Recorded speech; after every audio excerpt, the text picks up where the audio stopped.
"If you fix this engine, I'll give you my entire salary," mocked the millionaire to the humble mechanic, and then stood in shock at what she did. Before we start the story, leave a comment telling us where you're watching from, and at the end, don't forget to rate this story from 0 to 10. Enjoy the story.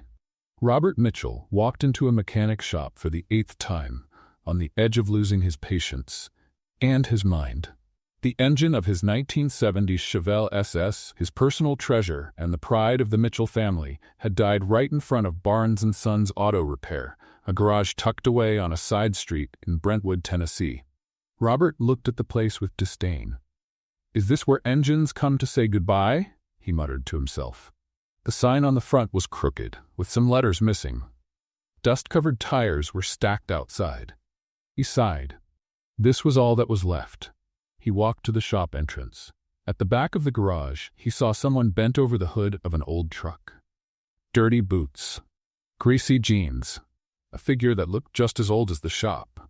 He walked over and asked, not hiding the sarcasm in his voice, "Is there anyone here who can fix a real classic?" The person stepped out from under the hood. She wiped her hands on a worn cloth, lifted her face, and answered with a sharp smile, "I'm the mechanic, Sarah Barnes. I can take a look at your car." Robert went silent for a moment.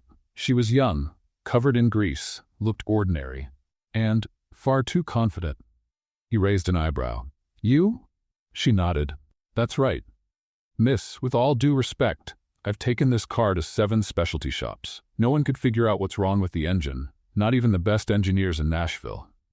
Sarah crossed her arms, leaned against the truck bumper, and replied with a half-sarcastic smile, "That only happened because you didn't come here first."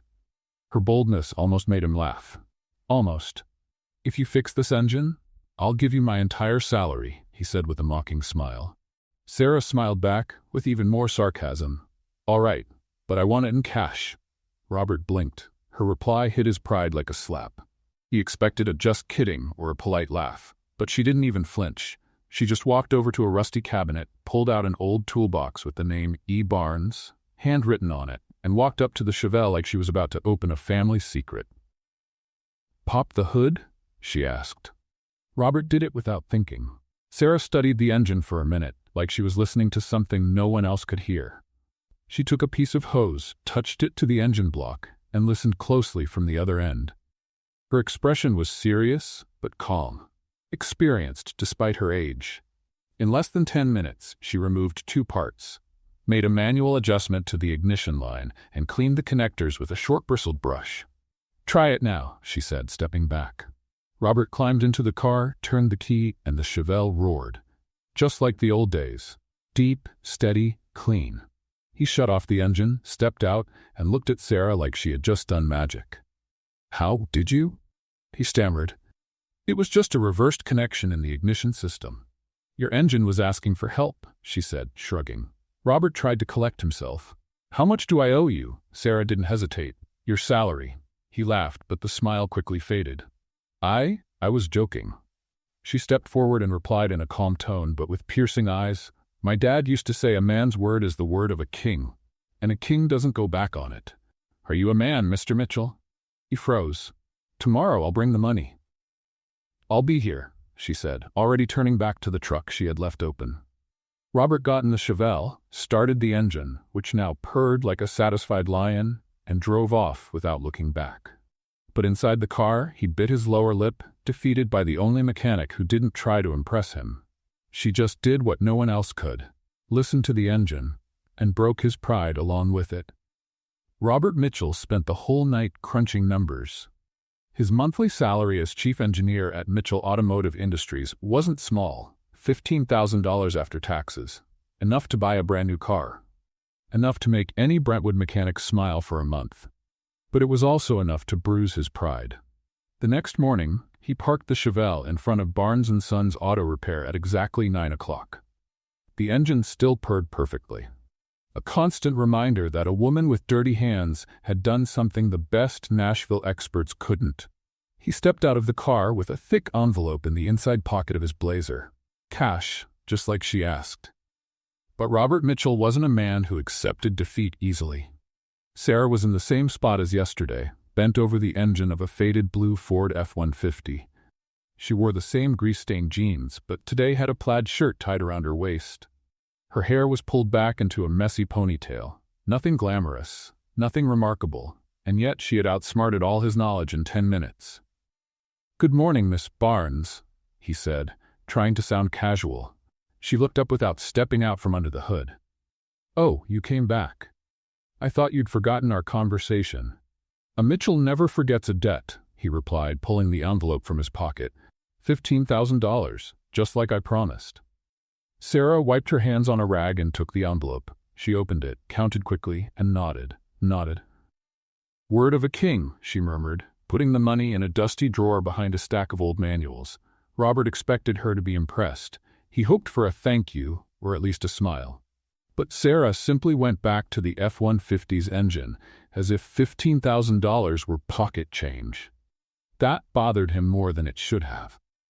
"You know what, Miss Barnes?" he said, crossing his arms. "I want to see if yesterday wasn't just luck." She stopped what she was doing and looked at him. "Luck? We've got an engine at our factory that's been giving us trouble for 3 weeks. A whole team of engineers hasn't been able to figure it out. Want to give it a shot?" Sarah dried her hands slowly, thinking, why would I do that? Curiosity? Money? Robert shrugged. Take your pick. She stepped closer, stopping just a few feet away. "If I fix that engine, you treat me with respect. No more condescending miss, no more side glances, no more testing if I got lucky." Robert hesitated. There was something in her voice that unsettled him, a kind of authority he didn't expect to find in a place like this. "Deal," he said, extending his hand. Sarah shook it firmly. Her palms were rough from work, but her grip was confident. "Then let's go to your factory." Mitchell Automotive Industries was on the other side of Brentwood, in a modern industrial complex with glass buildings and paved parking lots. Sarah stepped out of her faded red pickup and looked at the place with interest, but not intimidation. Robert led her to the development area, where a team of 5 engineers stood around a V8 engine laid out on a metal workbench. All of them wore white dress shirts and ID badges. "Everyone," Robert said, "this is Sarah Barnes. She's going to take a look at our issue." The engineers exchanged looks. One of them, a middle-aged man with glasses and a blue tie, frowned. "Is she a specialist consultant?" he asked, giving Sarah a full once-over. "She's a mechanic," Robert replied. The silence that followed was awkward. Sarah noticed the dismissive stares but didn't seem to mind. She walked to the bench and studied the engine carefully. "What's the problem?" she asked. "The engine starts, but it loses power after a few minutes," explained a blonde female engineer. "We checked injection, electrical system, cooling. Everything looks normal in the tests." Sarah nodded and asked for a pen. When no one offered, she pulled a blue pen from her pocket and began making notes on her own left arm. Numbers, simple diagrams, reference points. The engineers watched her like she was some rare animal. "Can I take the head off?" she asked. "Go ahead," Robert said. Sarah used the tools available on the bench and got to work. Her hands moved with precision, every motion deliberate. She disassembled the head in 15 minutes, examined each part one by one, then pointed to a small sensor attached to the side of the block. "Here's your problem," she said, touching the part. "Bad contact in the coolant temperature sensor. It's sending the wrong data to the ECU. The system thinks the engine is overheating and cuts the power automatically." "That's not possible," the man with glasses muttered. "We tested that sensor 3 times. "You tested it outside the engine," Sarah replied, still looking at the part. "The problem only shows up with vibration. The internal contact is loose." She unplugged the sensor, cleaned the terminals with a small brush, and reconnected everything. Then she reassembled the head just as quickly as she'd taken it apart. "You can test it now," she said, stepping away from the bench. The man with glasses started the engine. The V8 roared smoothly and held a steady idle. He gave it gas. The engine responded instantly. More throttle, full power, no performance drop. Everyone fell silent. Robert looked at Sarah, who was wiping her hands on a borrowed cloth. "You're a genius," he said, genuinely impressed. Sarah looked back at him with a half-smile. "I prefer to be called a mechanic." She returned the tools, waved to the team, and headed for the exit. Robert followed her, still processing what he had just witnessed. "How did you know?" he asked, catching up with her in the hallway. "I listened to the engine," she replied, without stopping. It told me where the problem was. Engines don't talk. Sarah stopped and turned to him. To those who know how to listen, they do. You just have to learn their language. She continued walking toward the exit, leaving Robert standing in the hallway with more questions than answers, and with the absolute certainty that Sarah Barnes was far more than just a small-town mechanic. She was a mystery he had to figure out. Robert Mitchell barely slept that night. The image of Sarah disassembling the engine in 15 minutes while 5 expert engineers just stood there watching in silence played in his mind like a misfiring piston. The next morning, he arrived at the office 2 hours earlier than usual. He sat in a leather chair behind his mahogany desk and began scribbling numbers on a notepad. Base salary, benefits, health plan, profit sharing. What would it take to convince someone like Sarah Barnes to work for him? At 10 a.m., he buzzed Jennifer, his secretary, through the intercom. "Jen, prepare an employment contract. I'll need it this afternoon." "For which position, Mr. Mitchell?" "Senior consulting engineer. Starting salary at $80,000 a year with reviews every 6 months. Jennifer wrote it down but hesitated. "Have you discussed this with HR?" "No need. I'll do the interview myself." At 2 in the afternoon, Robert returned to Barnes & Sons Auto Repair, this time wearing a light blue dress shirt without a tie, trying to appear less formal. Still, he felt out of place in that environment. Sarah was under a black Dodge Ram, only her legs visible. He heard the sound of wrenches and a few muffled words in Spanish, words that likely weren't compliments about the suspension system. "Miss Barnes?" he called. "If this is another test, you can leave," she answered from under the truck. "I've already proven my point. Actually, I came to make an offer." Sarah slid out from under the Dodge, sat on the floor, and looked at him curiously. She had an oil smudge on her left cheek and messy hair. "What kind of offer?" Robert pulled a contract from his blazer's inside pocket and unfolded it carefully. "A job. At Mitchell Automotive Industries, $80,000 a year plus benefits. You'd be our senior consulting engineer." Sarah took the paper and read it quickly, frowning. Then she handed it back to him. "No, thank you." Robert blinked, confused. He had prepared for negotiation, maybe a request for more money, questions about hours, not a simple and direct no. "You didn't even think about it," he said. $80,000 is 4 times more than you probably make here." "So what?" Sarah stood and began wiping her hands on a dirty cloth. "I'm fine here in my dad's shop. He taught me everything. This is where I belong." "Your dad?" Robert looked around. "Where is he?" Sarah pointed to a framed photo on the wall next to a 2019 calendar. The picture showed a middle-aged man smiling in a blue jumpsuit with a wrench in his hand. Below it, a small gold plaque read, "In memory of Edward Barnes, 1965 to 2021. Robert felt a tight knot in his stomach. "I'm sorry, I didn't know." "It's okay," Sarah said, returning to the Dodge. "He taught me that a mechanic's place is wherever there's a broken engine. And around here, there's always work." Robert followed her, determined not to give up. "But Sarah, think about it. You work with old tools, the floor is cracked, there's no air conditioning, and the roof leaks in 3 places. So what? You've got too much talent to stay in a place like this. At our company, you'd have modern labs, state-of-the-art equipment, a qualified team." Sarah stopped working on the engine and slowly turned to face him. There was something different in her expression, a mix of sadness and irritation. "Mr. Mitchell, can I ask you a question?" "Of course." "Do you know the difference between an engine and a machine?" Robert hesitated. "Well, technically, an engine is a type of machine." "No," she interrupted. "An engine has a story. It has personality. Every scratch, every strange sound, every vibration tells a story of who drove it, where it went, what it's been through." She pointed to the Dodge Ram. "This one belongs to Jim Morrison." "Not the singer," she smiled.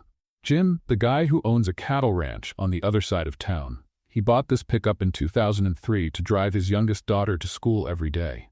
17 years later, she became a doctor and moved to Nashville. But Jim still brings it in every month for a tune-up, because that engine holds all their memories." Robert listened silently. "That's where engines have soul," Sarah continued, gesturing toward the garage. "Over at your factory, you just have machines, new parts, computers, efficiency, but no one cares about the story each engine will carry." Sarah, that's romantic, Robert said, trying to sound understanding. But it doesn't pay the bills. It doesn't build a solid future. My dad built this garage with his own hands back in 1987, she said, walking over to the workbench. He paid for the house, raised me by himself after my mom died, taught me everything I know, with engines that had soul, Mr. Mitchell. Not with machines that had no story. Robert stepped up to the bench and noticed an open toolbox. Inside, every wrench, every pair of pliers, every screwdriver was organized with military precision. Some tools were clearly old, their wooden handles worn smooth by use. Were these his? Robert asked, pointing to the tools. Some. Others I made myself, Sarah said, picking up a wrench with a blue-painted handle. I made this one when I was 15. My dad used to say a real mechanic has to know their tools the way a musician knows their instrument. Robert took the wrench. It was heavy, solid, marked with scratches and signs of wear. You made this? I forged it in the shop next door. Mr. Ramirez taught me. It took me 3 weeks, but it came out perfect. Robert handed the tool back, clearly impressed. Sarah, I understand the sentimental value of all this, but imagine what you could do with unlimited resources. Research, development, cutting-edge technology. For what? She asked, closing the toolbox. To build more efficient engines? Cleaner ones? Quieter ones? Yes, to make people's lives better. Sarah smiled, but it wasn't a happy smile. Mr. Mitchell, do you know why I fixed your Chevelle in 10 minutes? Because you're talented. Because I listened. I lay down under it, put my hand on the engine, and listened to what it was trying to tell me. At your factory, no one listens. You measure, calculate, run tests, but no one stops to ask, what does this engine need to feel alive? Robert frowned. Engines don't feel alive, Sarah. They're machines. Exactly, she said, picking up a screwdriver and heading back to the Dodge. That's exactly what I'm talking about. She disappeared under the car again. Robert stood there, holding the rejected contract, trying to make sense of the conversation. Sarah, Mr. Mitchell, she interrupted, her voice muffled. You're a smart man. You have a successful company, money, prestige, but I bet it's been years since you touched a real engine, since you felt the heat of the metal, since you heard the growl of a finely tuned V8. Robert opened his mouth to argue, but realized she was right. When was the last time he worked with his hands? When was the last time he got grease under his nails? Your offer is generous, Sarah continued. But I don't want a job where engines are just numbers in a spreadsheet. I want to stay here, where they can be themselves. Robert folded the contract and slipped it into his pocket. Can I ask you something? He said. Go ahead. Aren't you afraid of being left behind, of missing out on opportunities? Sarah slid out from under the car again and sat on the floor, looking straight at him. Mr. Mitchell, you may have modern labs and expensive equipment, but I have something money can't buy. What's that? I know how to make an engine sing. She stood up, grabbed the Dodge's keys, and started the engine. The sound was perfect, smooth, powerful, balanced. Hear that? She said, revving it up. That's music. That's soul. Robert listened, and for the first time in years he realized he wasn't just hearing noise. He was truly listening to an engine. Sarah shut off the motor and turned to him. Your offer is tempting, Mr. Mitchell, but I'd rather stay here where I can teach engines how to sing. She walked back to the workbench, making it clear the conversation was over. Robert headed for the exit, confused and slightly offended. No one had ever turned him down like that before. No one had ever questioned his values and priorities so simply. But as he walked toward the Chevelle, he couldn't get the sound of the Dodge's engine out of his head. And for the first time in a long while, he asked himself, when was the last time he had made something sing? The following Monday, Robert Mitchell showed up at Barnes & Sons Auto Repair at 10 in the morning with a question about carburetors and classic engines. On Tuesday, he came back asking about electronic ignition systems versus breaker points. On Wednesday, he wanted to know the difference between synthetic and mineral oil in old engines. By Thursday, Sarah was getting suspicious. Mr. Mitchell, she said, stepping out from under a red 1965 Mustang, don't you have a whole team of engineers to answer these questions? Robert straightened his tie, a little embarrassed. I do, but I like hearing different opinions, different perspectives. Uh-huh. Sarah grabbed a rag and started wiping her hands slowly, clearly amused. And these different perspectives don't exist in Nashville, only here in Brentwood? Well, you have a unique approach. Robert stayed there in the middle of the garage watching Sarah work. It was strange how comfortable he felt in that place, despite the organized mess, the smell of oil, and the country music playing from an old radio in the corner. "Can I ask you something?" he said finally. "You can, but if it's about engines, I charge for consulting." "It's not about engines, it's about you." Sarah stopped wiping her hands and looked at him. "About me? How did you learn all this? I mean, you know more than a lot of engineers I've met." Sarah smiled and walked over to the tool bench. "My dad, he taught me since I was a kid. I was 6 when I started handing him tools. By 10, I could do an oil change on my own. At 15, I was tearing down full engines. And school? College? I finished high school. After that, my dad got sick. Cancer. I had to take over the shop." Robert felt a tightness in his chest. "I'm sorry." "No need. He lived well, passed away in peace, and he left me the best inheritance I could ask for, knowledge." Robert looked around the shop with new eyes. Every tool hanging on the wall, every manual stacked on the shelf, every old but well-kept machine. It all told a story of dedication and love. "Was your dad always a mechanic?" "Since he was 16. Started out as an apprentice in a shop in Memphis. Then he came here, worked for others until he saved enough to open his own place." "And you never wanted to do something else?" Sarah shrugged. "Never thought about it. I always knew this would be my place." "Don't you ever get curious about the world out there? Other cities? Other countries?" "Of course I do, but I don't need to leave to see the world." She pointed at the cars in the shop. "Every engine that comes through here brings stories from different places. That Mustang came from Detroit, that pickup's from Texas. That Corolla belongs to a Japanese family that moved here 5 years ago." Robert had never looked at it that way. "That's an interesting perspective. It's real life, Mr. Mitchell, not just perspective." On Friday, Robert showed up with no technical questions. He just stood there watching Sarah work on a 1969 Camaro with transmission issues.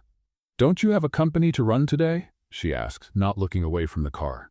"I do, but I delegated some tasks." "First time?" "What do you mean?" "First time you've delegated. I bet you're one of those bosses who wants to control everything." Robert laughed, surprised at how accurate that was. "How can you tell?" "The way you talk. Always so serious, so formal. A man who doesn't trust others to do the job right." "It's not that I don't trust." "Yes, it is." Sarah smiled. "But it's okay. I'm the same way with my engines." Robert spent the rest of the morning watching Sarah work. There was something almost hypnotic in the way she moved, how her hands always found the right tool without looking, how she could diagnose a problem just by listening. "Can I try?" he asked suddenly. "Try what?" "Helping. Handing you tools I don't know." Sarah looked him up and down. "In that outfit?" Robert looked at his gray suit and silk tie. "I can take off the jacket. And the tie. And the tie. And those Italian shoes." Robert hesitated. "The shoes too? Mr. Mitchell, this floor's covered in oil. You'll slip and crack your head open. Or worse, you'll mess up my clean floor with blood." Robert laughed and took off the shoes, standing there in just his socks. "There, now can I help?" Sarah studied him for a second, amused. "Trying to become an intern?" "Maybe." "All right then. Grab that 15mm wrench." Robert looked at the tool bench, totally lost. There were dozens of wrenches, all different sizes. "This one?" he asked, picking one at random. "That's a 12. The 15 is the third from the left." Robert grabbed the right tool and handed it to Sarah. "Thanks. Now hold this hose while I tighten the connection." They worked together for about an hour. Robert was clumsy but trying his best. Sarah was patient, though she didn't hold back her sarcastic comments about his lack of practical skills. "For an engineer, you're pretty bad with your hands," she said as Robert dropped a screwdriver for the 3rd time. "It's been a while since I worked directly with tools." "How long?" Robert thought for a moment.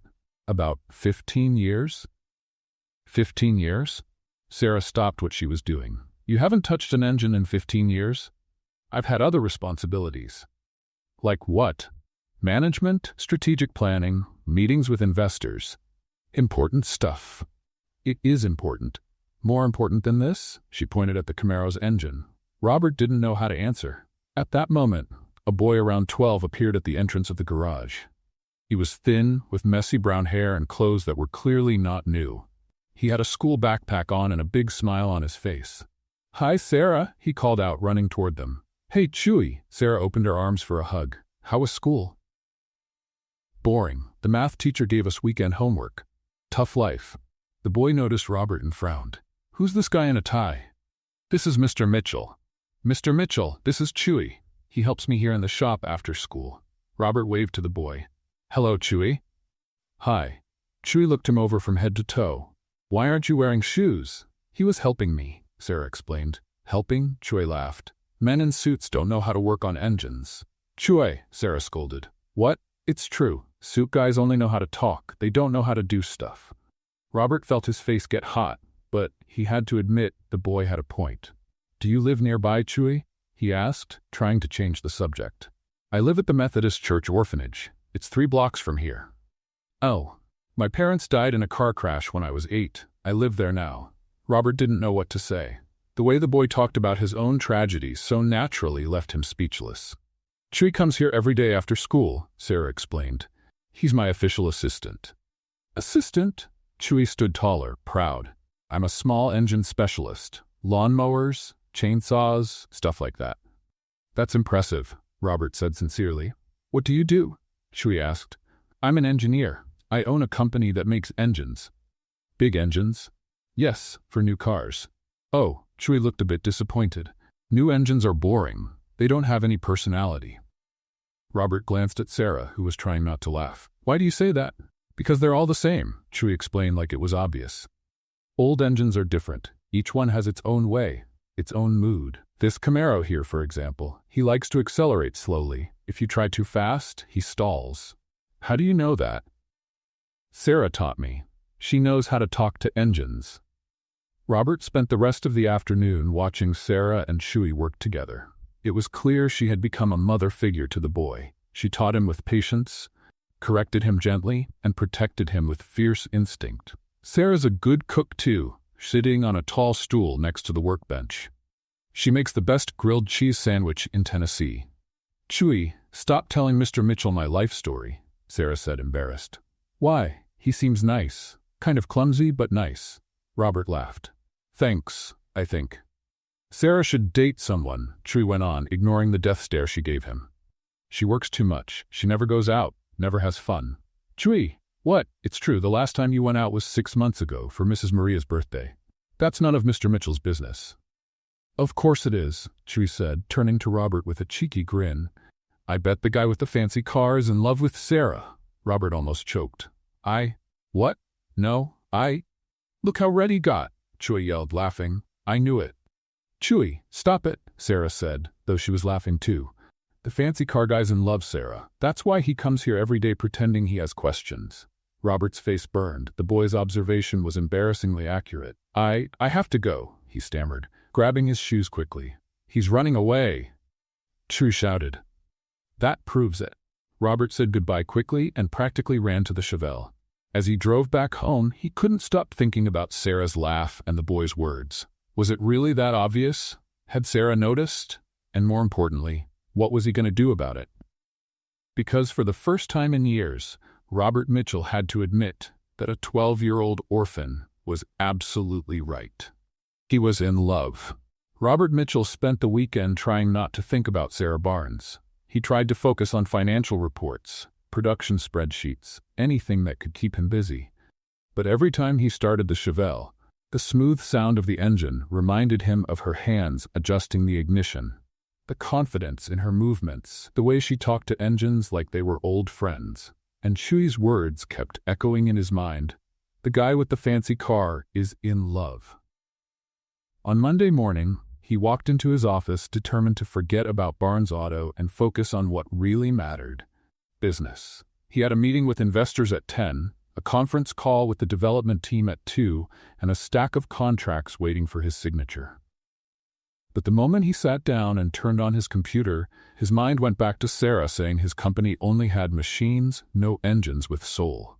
The comment had struck a nerve, something deeper he didn't want to admit.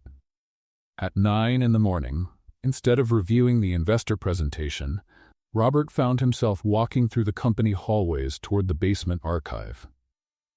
He didn't know exactly what he was looking for, but he had a strange feeling, like there was something important he'd missed. The archive at Mitchell Automotive Industries filled a massive room in the basement of the main building. Metal shelves stretched from floor to ceiling, packed with boxes sorted by year and department. Robert rarely went down there. Why bother with old paperwork when he had assistants for that? But today was different. He started with the boxes from the 1980s, when his father was still running the company. Gerald Mitchell had been a practical man, focused on results, who had turned a small family shop into a multi-million-dollar business. Robert had always admired him for that. The first box held supplier contracts, faded invoices, and company correspondence. Nothing interesting. The second had sales reports and market analysis. Still nothing.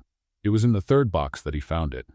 Between a folder of registered patents and another of shelved projects, there was a thick manila envelope with a handwritten label, Barnes Project, 1987-1989, confidential. Robert's heart started racing. Barnes, same last name as Sarah. He opened the envelope carefully and pulled out a stack of documents. On the first page, a detailed technical design for a new type of carburetor, signed John E. Barnes, technical consultant. Date, March 15, 1987. Robert recognized the design immediately. It was the foundation of the electronic injection system that Mitchell Automotive had patented in 1990, and that went on to become one of the company's most profitable products in the years that followed. He kept flipping through the documents, more designs, more innovations, all signed by John Barnes. A more efficient cooling system, a valve configuration that reduced fuel consumption by 15%, improvements in the transmission system that increased engine durability. Every one of these ideas had later been developed and patented by Mitchell Automotive. Everyone had brought in millions in profits over the years. But nowhere did Robert find John Barnes's name on the official patent records. At the bottom of the envelope, he found a letter, dated December 10, 1989, addressed to Gerald Mitchell, signed by John Barnes. Mr. Mitchell, as we discussed yesterday, I confirm that I will no longer be able to provide consulting services to your company. Personal circumstances are forcing me to leave Nashville, making it impossible to continue our partnership. Thank you for the opportunity, and I trust that the projects I developed over the last 2 years will be useful for the growth of Mitchell Automotive. Sincerely, John Edward Barnes. Robert read the letter 3 times. John Barnes had left Nashville in 1989. Sarah had said her father moved to Brentwood and opened his own shop. The dates matched exactly. But something about the letter felt off. The tone was formal, almost cold, as if John Barnes had been forced to write it. Robert dug deeper and found a separate folder with handwritten notes from his father. The handwriting was hard to read, but a few lines stood out. Barnes wants public credit for the innovations. Explain that consulting work is confidential by nature. Increase payment if necessary to ensure secrecy. If he doesn't agree to the terms, consider terminating the contract. Robert felt his stomach turn. Slowly, the situation was becoming clear. John Barnes had developed groundbreaking innovations for the company. He wanted public recognition for his work. Gerald Mitchell had refused, probably to keep full control over the patents and profits. John Barnes had been forced to choose between well-paid anonymity and his professional integrity. And he had chosen his integrity. Robert kept digging and found more documents, confidentiality agreements signed by John Barnes, intellectual property transfer agreements, clauses giving Mitchell Automotive exclusive rights to any innovation developed during the consulting period. All perfectly legal, all completely unethical. His father had bought John Barnes' talent and then erased his name from the story. Robert went up to his office in shock. He canceled the meeting with the investors, locked the door, and stared out the window without seeing anything. His company, his fortune, his reputation, all built on the work of a man who had never received the credit he deserved. And that man was the father of the woman he was falling in love with. The irony was too cruel to be a coincidence. At 2 in the afternoon, Robert was back in the archives, this time with Jennifer, his secretary, who helped him locate all documents related to the Barnes project. There was much more material than he had expected. "Mr. Mitchell," said Jennifer, flipping through a patent folder, "how many millions did these projects bring in for the company?" Robert did a quick mental calculation. About 200 million over the past 30 years. And this John Barnes never received any royalties? Apparently not. Jennifer let out a low whistle. That's complicated. That's putting it mildly. Robert spent the rest of the afternoon reviewing every document, every contract, every note. The more he read, the less he admired his father, and the more guilty he felt. John Barnes had been a genius. His innovations were decades ahead of their time. If he had received the credit he deserved, he'd be recognized today as one of the great pioneers in American automotive engineering. Instead, he had died in anonymity, running a small garage in Brentwood, Tennessee, and his daughter believed Mitchell Automotive was just a soulless machine factory. If she only knew the truth. Robert pictured Sarah's reaction when she found out that the company trying to recruit her was the same one that had stolen her father's legacy.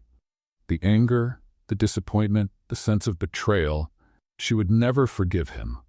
At 6 p.m, Robert was sitting in his office, surrounded by documents spread across his desk, when his phone rang. "Robert?" It was the voice of his uncle Harold, Gerald Mitchell's younger brother, and the company's current vice president. "Jennifer said you canceled all your meetings today. Is everything okay?" "Harold, I need to talk to you. Can you come to my office?" "Of course. I'll be there in 10 minutes.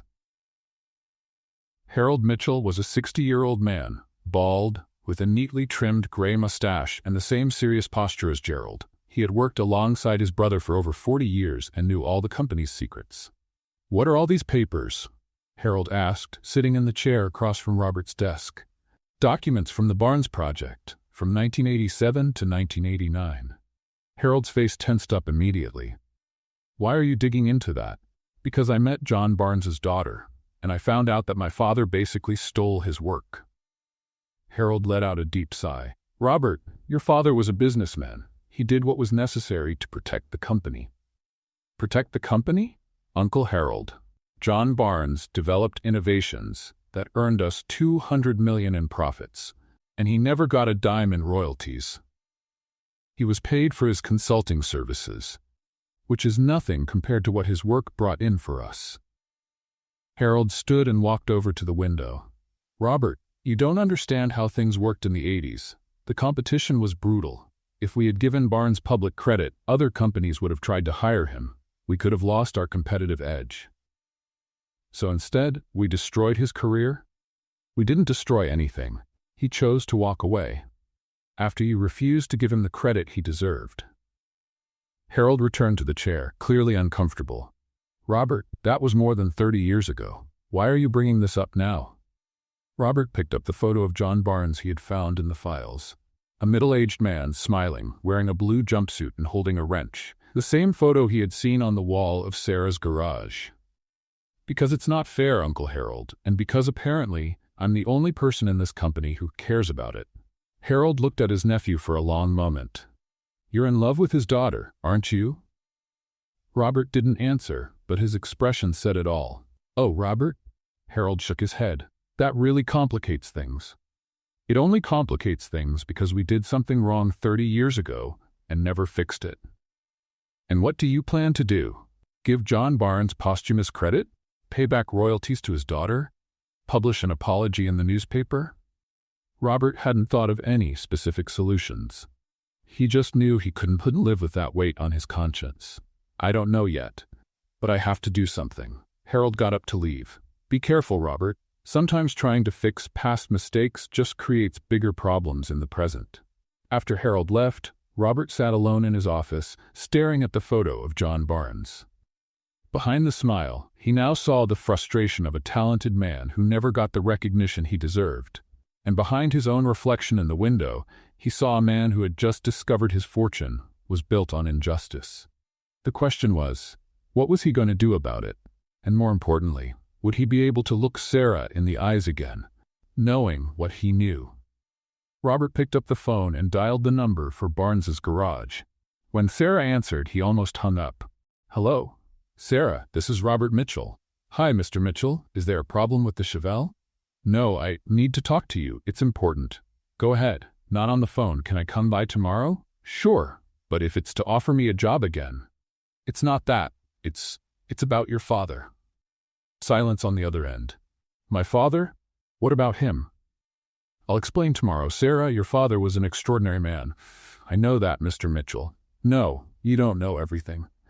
And Robert hung up, knowing he had just started a conversation that would change everything between them, for better or worse.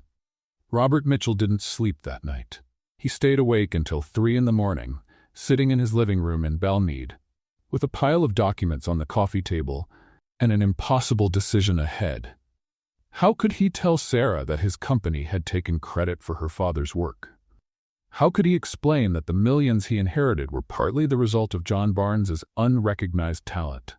At 6 a.m, he gave up trying to sleep. He took a shower, put on a blue polo shirt and jeans, no suit today, and drove downtown Nashville. He had a mission. His first stop was Hatch Show Print, a historic print shop on Broadway that had been doing handcrafted work since 1879. Robert explained what he wanted to the owner: restore an old technical manual and engrave a name on the leather cover. How long will it take? Robert asked. For a job like this, usually about a week, the craftsman replied, a gray-bearded man who carefully examined the manual. I need it today. I'll pay whatever it takes. The man raised an eyebrow. That must be very important. It is. It'll cost 3 times the normal price. That's okay. At 10 a.m, Robert was at Vanderbilt University in the engineering library looking for information about automotive innovations from the 1980s. He wanted to better understand the historical context of John Barnes's projects, the importance of his contributions to the industry. What he found impressed him even more. John Barnes' innovations weren't just good. They were revolutionary. The electronic fuel injection system he developed was years ahead of competitors. Some of the solutions he proposed were only adopted by the German industry in the late 1990s. John Barnes wasn't just a talented mechanic. He was a visionary. At 2 p.m, Robert returned to the print shop. The manual was transformed. The leather cover, once worn and stained, now shined with a professional finish. On the front, engraved in elegant gold letters, it read, Automotive Innovations Manual, John Edward Barnes, Pioneer and Visionary, 1955 to 2021. It looks perfect, Robert said, paying the bill. I hope the person appreciates it, the craftsman replied. I hope so, too. At 3 p.m, Robert parked in front of Barnes & Sons Auto Repair.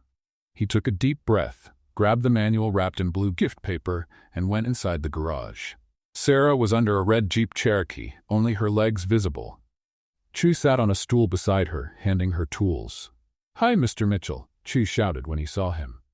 No suit today. Hi, Chewy. Thought this would be more practical. Sarah slid out from under the Jeep and sat on the floor, looking at Robert with curiosity. You said you wanted to talk about my father. Yes. Robert held the package tighter. But first, I brought something for you.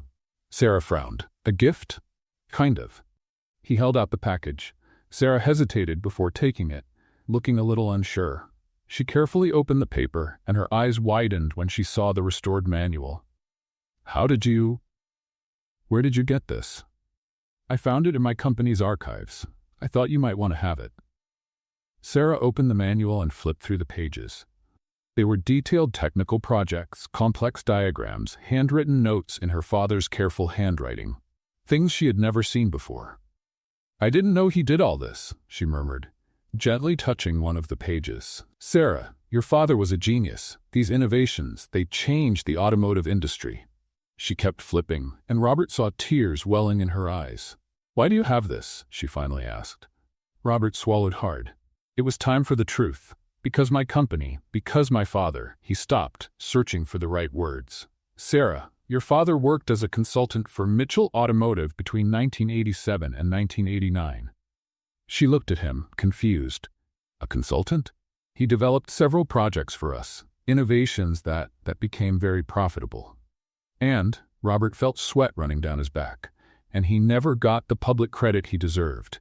My father wanted to keep the authorship secret. Sarah slowly closed the manual. Go on. When your father asked for recognition for his work, my father refused, said consulting work was confidential by nature. Your father, he chose to leave instead of accepting the anonymity. Sarah stood slowly, holding the manual to her chest. You're telling me your company stole my father's work? It wasn't theft, technically. There were contracts, legal clauses, contracts you forced him to sign? Robert couldn't answer. Sarah walked over to the tool bench and carefully placed the manual on it. How much money did your company make from his work? Sarah, how much? About 200 million in the last 30 years. She closed her eyes for a moment. 200 million. Yes. And my father died owning a small garage, struggling to pay the medical bills for his cancer treatment. Robert felt like he'd been punched in the stomach. Sarah, I didn't know. You didn't know? She turned to him, eyes shining with anger. You own the company. How did you not know? I found out yesterday. That's why I called you. I wanted to explain. Explain? Sarah grabbed the manual and handed it back to him. You want to clear your guilt with gifts? That's not it. It is. You found out your fortune was built on my father's work, and now you want to feel better by giving pretty presents to the orphaned daughter. Sarah, please let me explain. Explain what? That you destroyed my father's career? That he could have been recognized as the inventor he really was, but you preferred to keep the credit for yourselves? Robert tried to step closer, but she backed away. Sarah? Do you know why my father opened this garage? She gestured around. Because after he left your company, no one else wanted to hire him. There was a rumor that he was difficult to work with, that he made unreasonable demands. That's not true. Isn't it? Then why did he spend the last 30 years of his life fixing old cars instead of developing innovations that could have changed the industry? Robert had no answer for that. Sarah, I want to fix this. We can give your father public credit, pay back royalties. With what right? She interrupted. You stole 30 years of his life. You think money can make up for that? It's a start. It's an insult. Chewy, who had been quietly watching, stepped closer to them. Sarah, he said, gently touching her arm, maybe Mr. Mitchell is trying to do the right thing. Chewy, you don't understand. I do. My parents were stolen from too.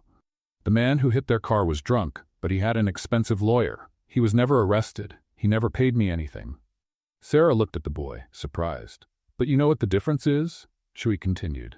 That man never tried to find me to say sorry, never wanted to make it right. Mr. Mitchell is at least trying. Chewy? Sarah, you always tell me people deserve a second chance, that every engine can be fixed if someone has patience to listen to what's wrong. Robert looked at the boy gratefully. Thank you, Chewy. Don't thank me yet, Chewy said, turning to Robert. Sarah has every right to be angry. You did a very bad thing to Mr. Barnes. I know. But arguing won't bring him back, and getting angry won't fix the past. Sarah wiped her eyes with the back of her hand. Chewy, you're too young to understand these things. I'm young, but I'm not dumb. He walked over to the tool bench and grabbed a wrench with a red ribbon tied to the handle. Mr. Mitchell, Sarah only trusts people who build things together. Robert took the wrench, confused. What do you mean? It's no use just saying you want to fix things. You have to show it. You have to get your hands dirty. You have to build something new together with her. Sarah looked at Chewy, then at Robert, then at the wrench in her hands. Chewy, you can't just... Yes, I can. You always say broken engines can be fixed. People can be fixed too. Robert held the wrench carefully, as if it were something sacred. What do you want me to do, Sarah? She stared at him for a long moment. First, stop calling me Sarah. We're not friends. How should I call you? Miss Barnes. Like always. All right, Miss Barnes. Second, take your present away. I don't want anything from your company. Robert looked at the restored manual, then at Chewy, who shook his head almost imperceptibly. What if I leave it here, but not as a gift, like a loan? What do you mean? You keep the manual here at the shop. Study your father's projects. But it still belongs to Mitchell Automotive until we decide together what to do with it. Sarah thought for a moment. And what do you expect in return? Robert looked at the wrench in his hands. A chance to build something together. A chance to fix what my father broke. And how do you plan to do that? I don't know yet, but I know I can't do it alone. I need your help. Sarah took the manual back and put it on the bench. Mr. Mitchell, you destroyed my father's life. This isn't a charity project that's going to fix it. I know, But it's a start. It's a pathetic start. Then teach me how to do better. Sarah studied him silently for almost a minute. Why would I do that? Robert lifted the wrench with the red ribbon. Because, according to Chewie, you believe broken engines can be fixed. And I'm the most broken engine you've ever seen. Despite everything, Sarah almost smiled. You really are pathetic, Mr. Mitchell. Yes, I am. And arrogant. Also, and completely out of touch with reality. True. Sarah looked at Chewie, who was watching the conversation with interest. And you think I should help this man? I think you should give him a chance to show who he really is, Chewie replied. Not who his father was, not who his company is, who he is. Sarah sighed deeply. One chance, Mr. Mitchell. One single chance. If you disappoint me, if you try to buy me off with expensive gifts or generous offers, it's over. Understand? I understand. And don't come here every day pretending to have technical questions. If you want to talk, be honest. I will. And stop wearing a tie. Around here, we work. We don't have meetings. Robert smiled. You got it. Sarah took the wrench back. Now go. I have work to do. Can I come back tomorrow? You can. But come ready to really work. No just standing around watching. Robert waved to Chewie and headed for the door. At the door, he turned back. Miss Barnes? What? Thank you for the chance. Don't thank me yet, Mr. Mitchell. You have no idea what you're getting into. As he drove home, Robert looked down at his own hands on the wheel. Soft hands, no calluses, that hadn't touched tools in 15 years. Tomorrow that would change. Tomorrow, he would start learning the difference between machines and engines with soul. And maybe, with a lot of luck and hard work, he could fix more than just engines. Robert Mitchell arrived at Barnes & Sons Auto Repair the next morning at 7:30, half an hour before the shop opened. He wore faded jeans, a simple gray t-shirt, and old sneakers he'd found at the back of his closet, clothes he hadn't worn in at least 10 years.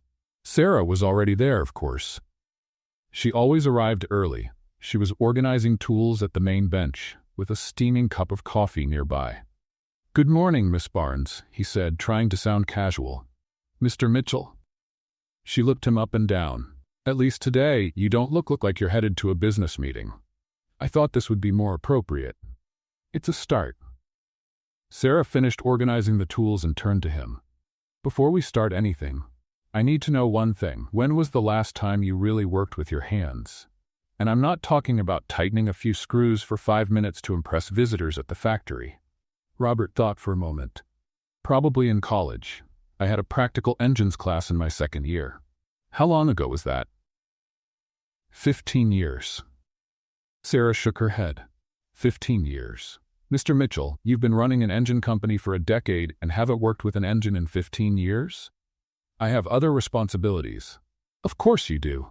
She took a sip of her coffee. All right, let's see if you still remember anything.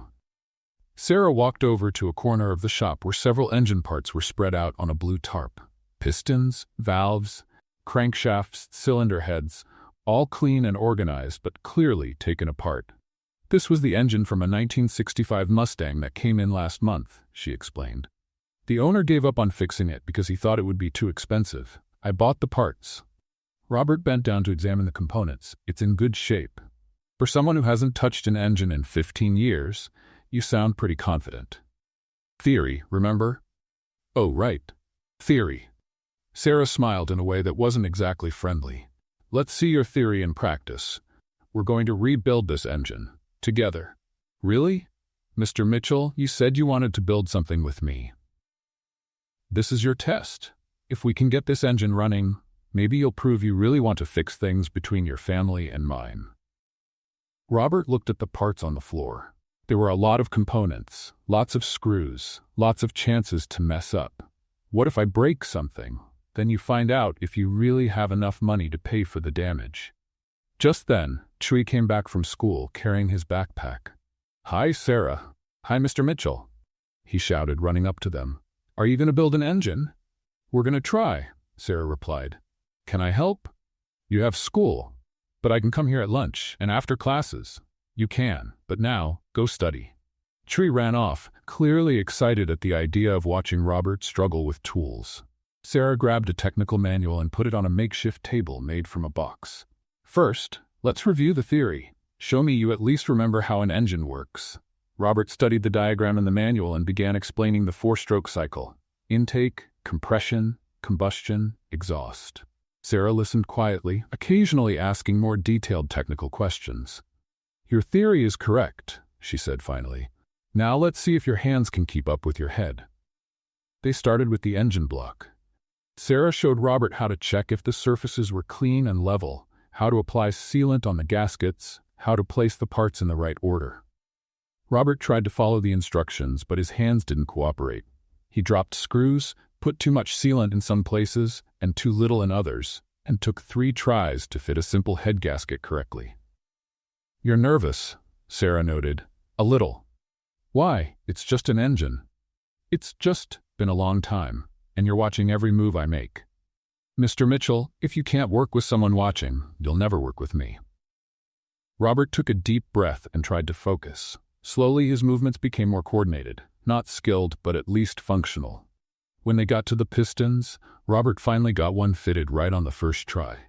"Getting better," Sarah said. "But you're still too tense. Relax. I'm trying." "No, you're not. You're overthinking it. An engine isn't math, Mr. Mitchell. It's instinct." Robert looked at her, confused. "What do you mean?" "Feel this bolt." She took his hand and placed it on a bolt he was trying to tighten. "Feel the resistance? When does it stop turning easily?" "I feel it." "That's the point. You don't need a torque wrench to know when it's tight enough. Your hand knows. And what if I tighten too much?" "Then you learn not to tighten too much next time." Robert tried to follow her philosophy. Instead of calculating the force mentally, he tried to feel what the bolt was telling him. It worked better than he expected. "You're starting to get it," Sarah said, watching him work. They spent the whole morning assembling the engine. Sarah was a tough but fair teacher.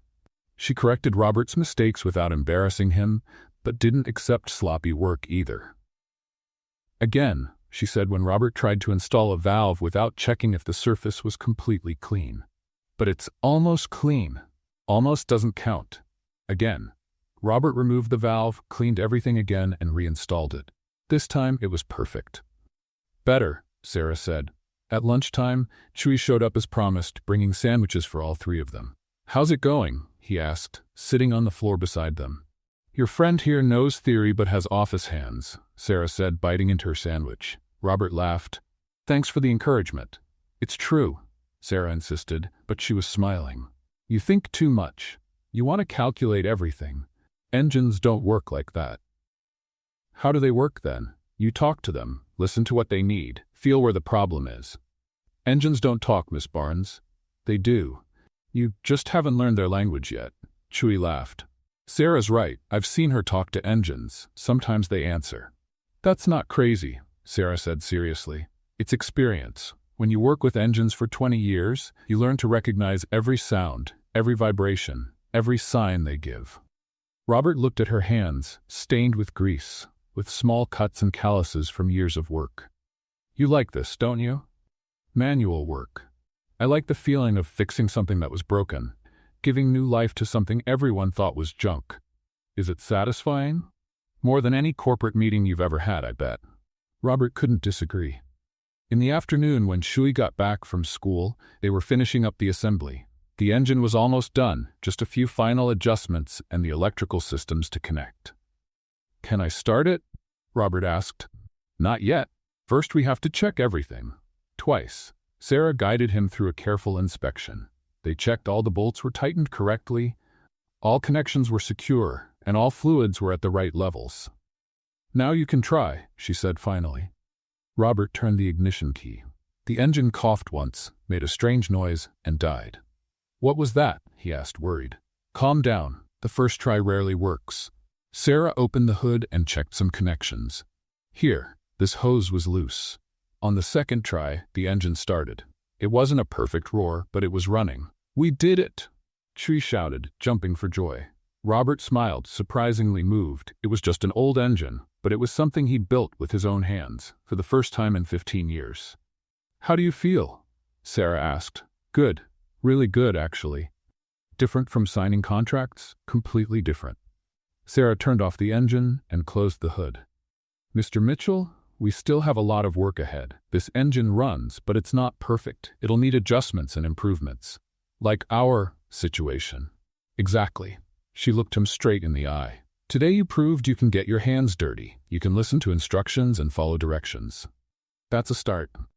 Only a start? Mr. Mitchell, you've been away from real engines for 15 years. One day's work won't make up for that. But today you showed you have potential, if you want to keep learning. Robert looked at his grease-stained hands, the tools spread around the engine they had built together. I want to keep going. Even knowing it's going to be hard? That I won't go easy on you? Especially because of that. Sarah smiled, the first real smile she had given him.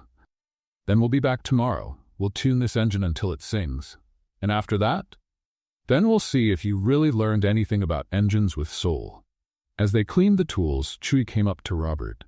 Mr. Mitchell, can I ask you something? Of course. Why do you want so badly to impress Sarah? Robert stopped cleaning the wrench he was holding. It's not about impressing, Chewie. It's fixing something that was broken. The engine? Among other things. Chewie nodded as if he understood perfectly. Like my dad always said, the best things in life need to be built slowly, with patience. Your dad was a wise man. He was. I think you two will be friends. Friends? You and Sarah, after you finish fixing each other. Robert looked at Sarah, who was organizing tools on the bench. She worked with economy of movement, every gesture precise and necessary. There was a grace in her skill that he had never noticed in anyone else. I hope so, Chewie. It will be. Broken engines can always be fixed. People too. When Robert left the shop that afternoon, his hands were dirty, his back ached, and he was more tired than after any day in the office. But he was also more satisfied than he had felt in years. For the first time since discovering the truth about John Barnes, he felt he might really be able to fix things, one bolt at a time. 3 weeks later, Robert Mitchell had become a regular at Barnes & Sons Auto Repair. Every day at 7 in the morning, he parked his Chevelle in front of the shop and spent the next 8 hours learning everything Sarah was willing to teach. And she taught a lot. Robert now knew how to tell the difference between the sound of a poorly tuned engine and one that just needed fresh oil. He could change brake pads without needing step-by-step instructions. His hands had developed calluses, and his back had gotten used to bending under hoods. More importantly, he was starting to understand what Sarah meant when she talked about engines with soul. That Friday, Chewie came home from school carrying a cardboard box. "Look what I brought," he shouted, setting the box down on the workbench. "What's that?" Sarah asked, wiping her hands on a rag. "My old radio. I found it in the church storage. Thought it would be nice to have some music here in the shop." Robert looked at the device. It was a 1990s boombox with a telescopic antenna and buttons worn from use. "Does it work?" he asked. "Let's find out," Chewie said, plugging it into the nearest outlet. The radio came to life with a soft static, then caught a country station. Johnny Cash's voice filled the shop with Ring of Fire. "Perfect," Chewie exclaimed, turning up the volume. Sarah smiled. "It's been a while since we had music here." "Your dad didn't like music?" Robert asked. "He did, but after he got sick, I don't know, it stopped making sense to have music playing." Robert understood. Some things lose their meaning when tied to sad memories. "But now it makes sense again," Chewie said, dancing alone to the music. Sarah laughed at the boy's performance and went back to the engine she was working on, a Ford F-150 with transmission problems. "Mr. Mitchell," she said, "can you help me with this? I need someone to hold this part while I tighten the bolts."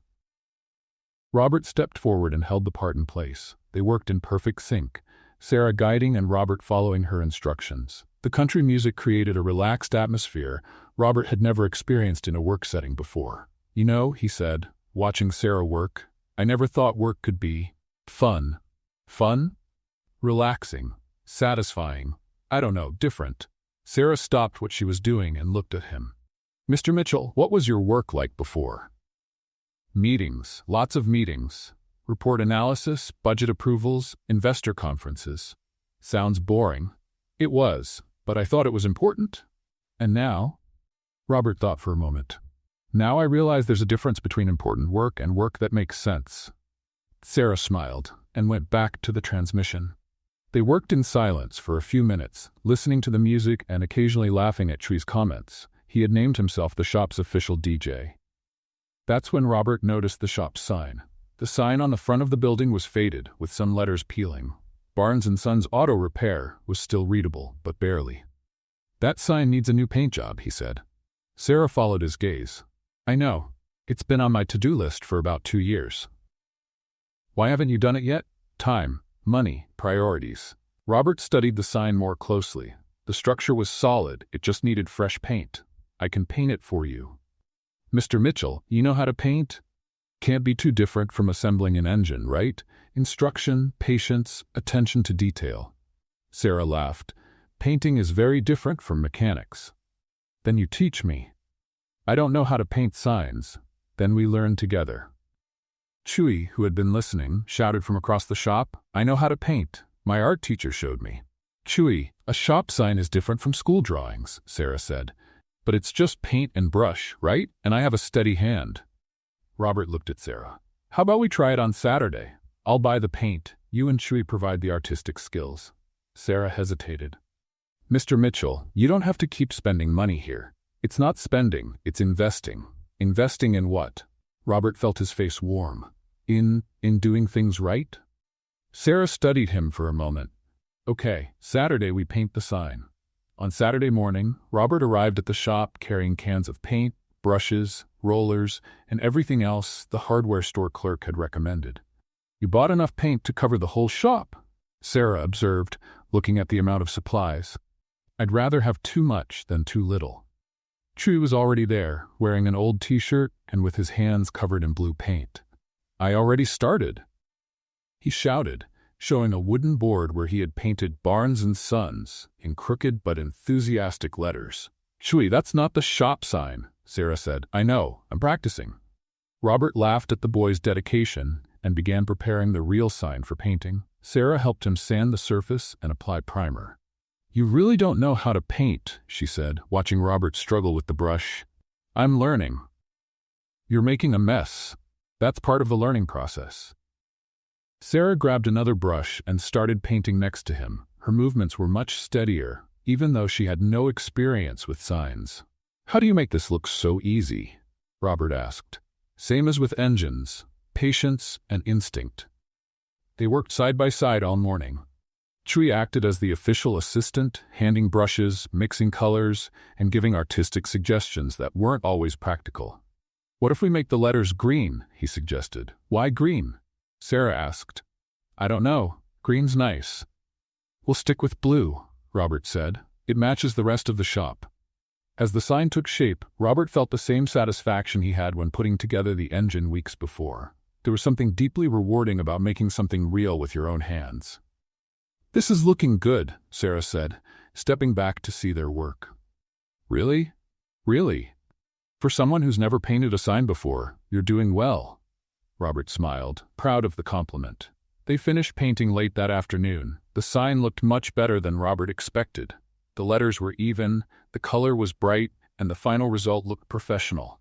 It looks great, Chewy exclaimed, admiring their work. It really does, Sarah agreed. Thank you, Mr. Mitchell. My pleasure. They started cleaning up the paint supplies when Robert noticed Sarah was quieter than usual. Something wrong? He asked. No, just thinking. About what? Sarah stopped cleaning the brush she was holding. How strange this all is. What? This. You here, helping with things that have nothing to do with your company. Painting signs, putting together engines, handing me tools. Robert didn't know how to answer. Is it strange in a bad way? I don't know yet. Chewy, sensing the tension, grabbed the radio and turned up the volume. A livelier song started playing. You're both too serious, he said. We just did some good work. We should be celebrating. Sarah forced a smile. Chewy's right, it really did turn out great. But Robert could tell something was bothering her. Sarah, Miss Barnes, if something's wrong... There's nothing wrong, she interrupted, a little sharply. Everything's fine. Doesn't sound like it. Mr. Mitchell, don't analyze me like I'm one of your business reports. The sharpness in her voice caught him off guard. I wasn't analyzing. I was trying to understand. Understand what? Why you suddenly got strange. Sarah set the brush down on the bench harder than needed. Maybe because I still don't understand what you really want here. What do you mean? You show up here every day, help with everything, act like you're part of the family. But I don't know if that's real or just another test. Robert frowned. A test? To see if I'm trustworthy, if I'm competent enough, if I deserve you to fix my dad's situation. Sarah, it's not like that. Isn't it? Then why do you still act like you're judging me all the time? I don't act like that. You do. You watch everything I do, analyze every word I say, like you're checking if I pass your approval test. Robert felt frustration rise. That's not true. Isn't it? Then why do you never fully relax? Why does it always seem like you're waiting for me to prove something? Because I want you to trust me. Robert exploded. The silence that followed was broken only by the music from the radio. Chewie stopped moving the brushes and looked at them. I want you to trust me. Robert repeated quietly. And I don't know how to make that happen. Sarah stared at him. Mr. Mitchell, trust isn't something you earn through tests or approval. It's something you build through honesty. I've been honest. You've been polite, respectful, helpful. But honest, I'm not sure. What do you mean? I mean, you're still trying to impress me instead of just being yourself. Robert opened his mouth to argue but stopped. There was truth in what she said. He really was trying to impress her, trying to prove he deserved a chance to fix things. You're right, he admitted. Am I? I'm afraid if you get to know the real me, you won't like what you find. Sarah took a step toward him. And who is the real you, Mr. Mitchell? Robert took a deep breath. Someone who spent 15 years sitting behind a desk making decisions about things he didn't understand. Someone who inherited a company and a fortune built on the work of others. Someone who never questioned where his success came from until he met you. Go on. Someone who's trying to learn to work with his hands because he realized he doesn't actually know how to do anything really useful.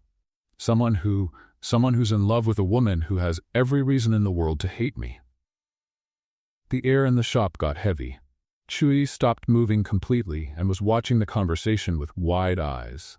Sarah looked at Robert for a long moment.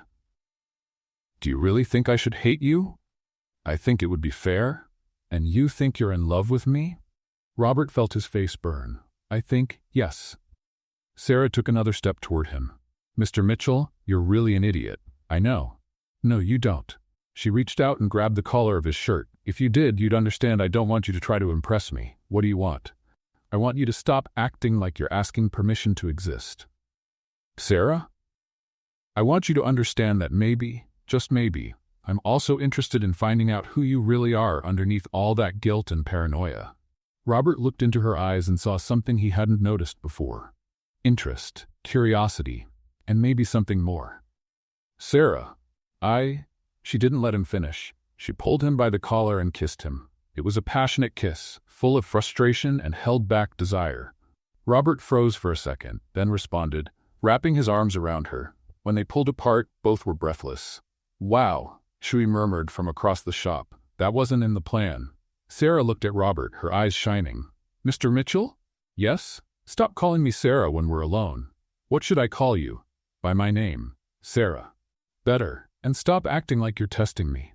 How should I act? Sarah smiled, like someone who just found out maybe, just maybe, the feelings are mutual. Robert smiled back, feeling like a huge weight had lifted from his shoulders. Chewie, Sarah shouted without taking her eyes off Robert. Can you turn up the music?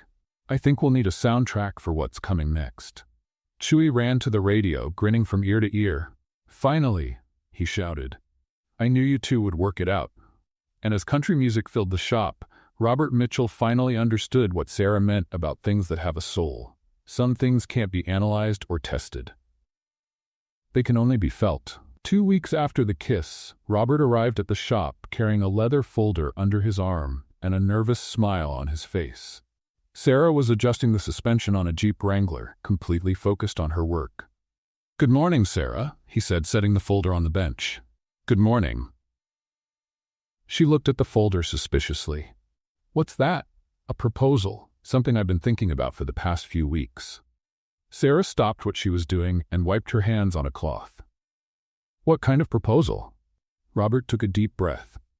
He'd rehearsed this moment for days, but now that it was here, he felt unsure. A community mechanics school.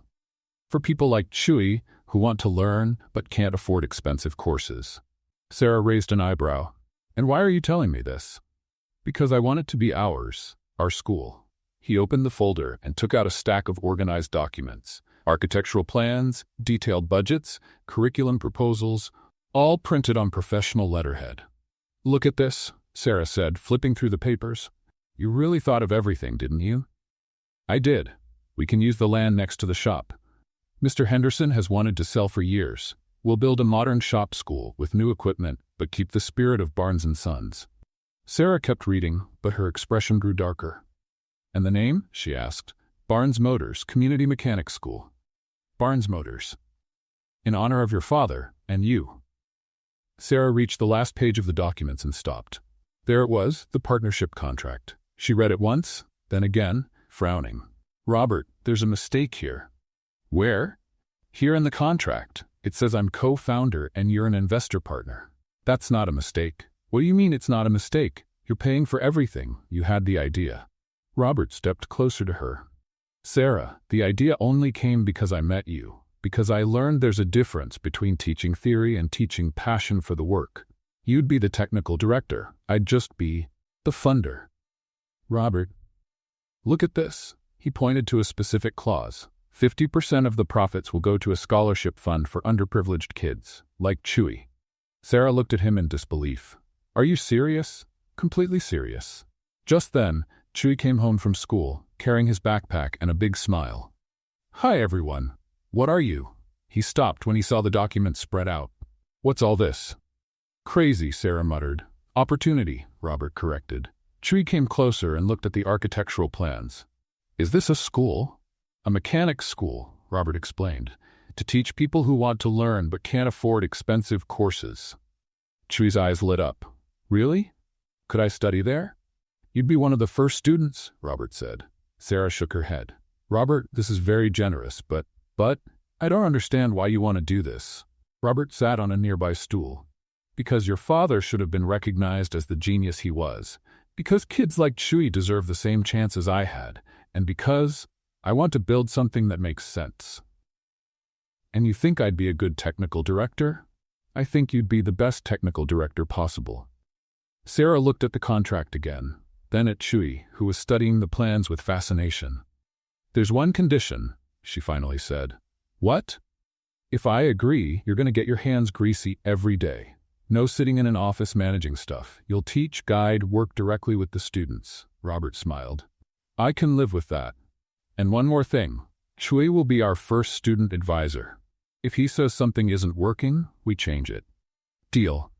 Chewy jumped up with joy. I'm going to be an advisor, Sarah. Does that mean I get to help make decisions? It means you tell us if we're messing up, Sarah replied, smiling. Cool. Can I start now? Sarah looked at Robert one last time.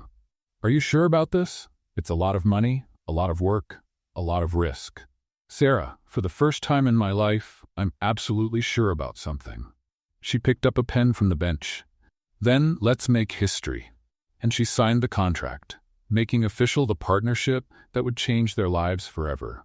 6 months after signing the school contract, Robert Mitchell was in his basement at 2 a.m, holding a drill, sweat on his forehead. On his makeshift workbench, an 8-centimeter engine nut was being transformed into something completely different. He had started the project 3 weeks earlier, working in secret whenever Sarah wasn't around. Sanding, polishing, adjusting, repeating. His hands, now toughened from all the shop work, handled the tools with a precision he didn't have a year before. The nut had belonged to the original engine of the 1970s Chevelle. When they did the car's full overhaul, Robert had kept the piece, saying it was sentimental. Sarah had laughed, calling him an incurable romantic. If she only knew how romantic. Robert held the polished nut up to the light.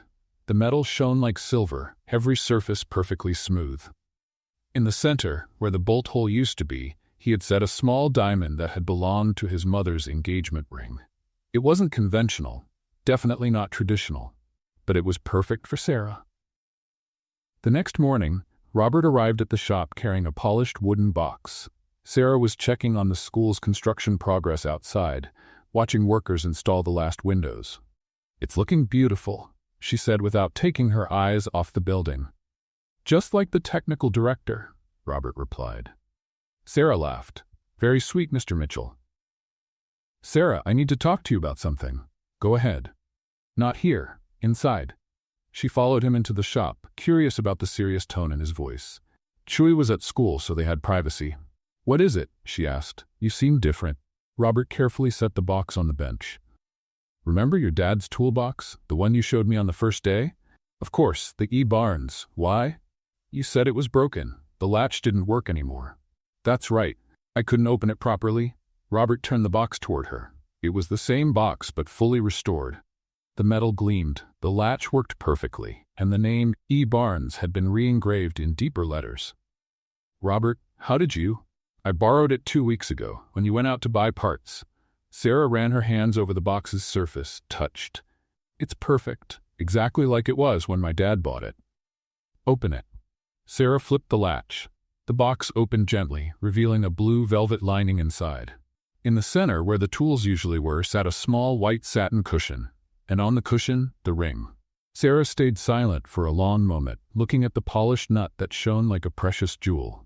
"Robert, this is an engine nut from my Chevelle, the one you fixed the first day we met. You made a ring from an engine nut." "With the diamond from my mother's ring." Sarah carefully picked up the ring, turning it in the light. "It's the most ridiculous thing I've ever seen." Robert felt his heart stop. Ridiculous, and at the same time, the most beautiful. He breathed a sigh of relief. "Sarah Barnes," he said, kneeling by the bench, "a year ago you fixed my engine in 10 minutes, but it took much longer for you to teach me that engines have a soul. Robert, you taught me how to work with my hands, to listen to what engines are telling me, to find satisfaction in fixing broken things." Sarah held the ring, her eyes shining. "More importantly, you taught me that some things can't be bought or bargained for. They have to be built, with patience, honesty, and hard work. Keep going. I don't just want to build engines with you, Sarah. I want to build a life, a family, a future where we teach others that honest work and true love are the only things that really matter." Sarah knelt beside him. "Robert Mitchell, are you asking me to marry you with a ring made from engine scrap?" "I am." "In my dad's workshop next to a Jeep that needs its transmission fixed?" "I am." Sarah smiled, tears running down her face. "Then my answer is yes. Of course it's yes." Robert slid the ring onto her finger. It fit perfectly. "You're sure?" he asked. "It's going to be a different life. Grease on your hands, hard work, engine problems every day." "Robert, I wouldn't change this life for anything. Not for all the traditional rings in the world." They kissed right there on the shop floor, with the smell of oil in the air and the sound of tools in the background. And when Chewie came home from school an hour later, he found them still hugging, planning a future built with their own hands. "Finally," he shouted, "can I be the best man?" "You can," Sarah said, showing the ring, "but only if you promise not to cry at the ceremony." "I promise." Chewie lied, already emotional. And so, with laughs and tears, they started planning the most unusual wedding Brentwood, Tennessee had ever seen. The yard at Barnes & Sons Auto Repair had never held so many flowers. Strings of yellow lights hung between the trees, and chairs borrowed from the Methodist church formed an improvised aisle between the workbenches. It was Saturday, 10 in the morning, and Brentwood's most unusual wedding was about to begin. Robert Mitchell adjusted his navy blue coverall for the 5th time, trying to calm his nerves. The fabric was new, but the cut was the same as the ones he'd learned to wear in recent months. On the chest pocket, embroidered in gold letters, read, "Barnes Motors, co-founder." "You're more nervous than the first time you put together an engine," joked Harold, his uncle and best man. "Much more nervous," Robert admitted, looking around. The guests were an odd mix. Executives from Mitchell Automotive sitting beside neighbors from the shop. Chewie had insisted on inviting the entire school class, who now filled 2 rows, whispering excitedly. The pastor from the Methodist church, a kind man named Reverend Williams, was organizing his notes on a bench covered with a white lace cloth. Next to him, the altar was decorated with old tools belonging to Sarah's father, polished until they shone like silver. "Here she comes." Chewie shouted, running up to Robert. The boy wore a small, borrowed suit and carried a miniature toolbox, painted white and decorated with blue ribbons. Inside it were the wedding rings, both made by Robert using the same method as the polished nut, but smaller and more delicate. The music started. It wasn't the traditional wedding march, but At Last by Etta James, playing on the same old radio Chewie had brought months ago. And then Sarah appeared. She walked alone, she had insisted on that. Wearing a white coverall she had embroidered herself with small blue flowers. Her hair was loose, with a simple daisy crown. On her feet, her usual work boots, clean and polished. Robert felt as if the air had been knocked out of his lungs. Sarah was radiant, smiling with a mix of happiness and mischief he had learned to love. "Breathing helps," Harold whispered in his ear. The ceremony was simple and heartfelt. Reverend Williams spoke about true partnerships, about building something lasting together, about finding beauty in life's simple things. When it was time for the vows, Robert pulled a crumpled piece of paper from his pocket. "Sarah," he began, his voice trembling slightly, "you taught me that the best things in life don't come ready-made. They have to be built, piece by piece, with patience and love." Sarah smiled, her eyes shining. "You taught me that engines have a soul, that honest work is the greatest wealth, and that sometimes the right person shows up at the right time to fix everything that was broken in our lives." Chewie sniffled audibly in the front row. "I promised to build our life together, just like you taught me to build engines. Listening, adjusting, fixing when needed, and always, always with love." Sarah wiped a tear and shared her own vows. "Robert, you came here a lost man, trying to impress everyone. But you found out that true impressing comes from hard-working hands and an honest heart." She took his hands, rough from so much work. "I promise to teach you everything I know about engines and life, as long as you keep teaching me that it's never too late to start over." Chewie stepped forward with the little toolbox, opening it solemnly. The rings shone inside the lined box. "With these rings, do you both promise to build a life together?" asked Reverend Williams. "Yes," they answered in unison. "Then, by the authority given to me, and by the power of true love we witness here today, I now pronounce you husband and wife." The crowd erupted in applause. Chewie was jumping for joy. Even the most serious executives from Mitchell Automotive were smiling. "Now let's open the real wedding gift," Chewie shouted. Robert and Sarah walked hand in hand to the newly built school. In front of the building, covered by a white cloth, was the engine they had built together on the very first day. The 1965 Mustang, now mounted on a special stand with a golden plaque. "First Barnes engine, in memory of Edward Barnes, visionary." "Together?" Robert asked. Sarah nodded. They pulled the cloth back at the same time, revealing the polished, gleaming engine. Robert turned the key. The engine roared to life, perfect and powerful. Neighbors clapped, children cheered, and music filled the air. Sarah came close to Robert and whispered in his ear, "Now you're a man of your word, and of engines." Robert kissed her right there, in the middle of the celebration, with the sound of the engine they had built together echoing in the background. "We did it," he said. "Did what?" "Build something that will last forever." Sarah smiled, looking around, at Chewie dancing with the kids, at the school that would teach generations of mechanics, at the engine purring like a promise for the future. "Robert Mitchell, you finally learned the difference between machines and engines with a soul." "Learned?" "Yes, because now you know the best things in life can't be bought. It can only be built. With love, hard work, and lots of patience." And while the party went on around them, Robert and Sarah stayed wrapped in each other's arms. What did you think of Sarah and Robert's story? Leave your thoughts in the comments. Rate this story from 0 to 10.